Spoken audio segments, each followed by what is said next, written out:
শান্তিনিকেতনকে ইউনেস্কোর বিশ্ব ঐতিহ্য ক্ষেত্র স্বীকৃতি জানিয়েছে। এবার সেই স্বীকৃতিকে সম্মান জানাতেই তথ্য ও প্রযুক্তি মন্ত্রকের ভারতীয় ডাক বিভাগ 8টি ডাক টিকিটের আনুষ্ঠানিক উদ্বোধন করেছে শান্তিনিকেতনের লিপিকা প্রেক্ষাগৃহ।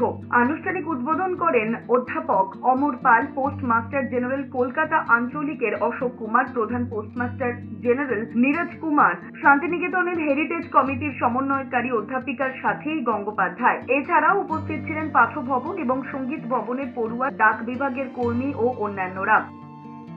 ভারতীয় ডাক রবি ঠাকুরকে খুবই অনার করে ওনাকে কতবারই কমেমোরেট করেছে। বিশ্বভারতীর উপরেও ডাক টিকিট বেরিয়েছে, কিন্তু এবার প্রয়োজন ছিল ইউনেস্কো শান্তিনিকেতনকে যে হেরিটেজ, ওয়ার্ল্ড হেরিটেজ ট্যাগ দিয়েছে, to commemorate that, to to honor the striking and unique beauty of the Shantiniketan campus and the buildings. এবার আমরা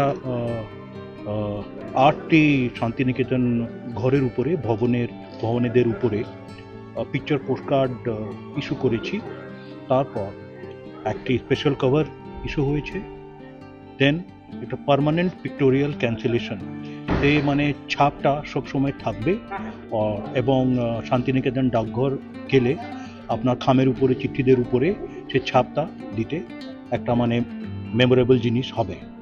উল্লেখ্য, রবীন্দ্রনাথের স্মৃতিতে 2022 সালে শান্তিনিকেতন ডাক বিভাগে তৈরি হয় বিশেষ সংগ্রহশালা, নাম দেওয়া হয় ছায়াবিথি, যেখানে রবীন্দ্রনাথ ঠাকুরের সমস্ত ডাক টিকিট স্থান পায়। আর সেই সংগ্রহশালা ডাক টিকিটগুলি তুলে ধরা হয়েছে লিপিকা প্রেক্ষাগৃহে, যেখানে বিশ্বভারতীর পড়ুয়া থেকে প্রাক্তনীরা ডাক টিকিট প্রদর্শনীতে অংশগ্রহণ করছেন এবং ডাক টিকিট স্ট্যাম্প সংগ্রহ করছেন। পোস্টমাস্টার জেনারেল কলকাতা আঞ্চলিকের অশোক কুমার জানিয়েছেন, রবীন্দ্রনাথ এবং বিশ্ব ঐতিহ্য ক্ষেত্রকে সম্মান জানাতেই ভারতীয় ডাক বিভাগ নতুনভাবে ঐতিহাসিক ভবনের ছবি সহ 8টি ডাক টিকিটের উদ্বোধন করেছে।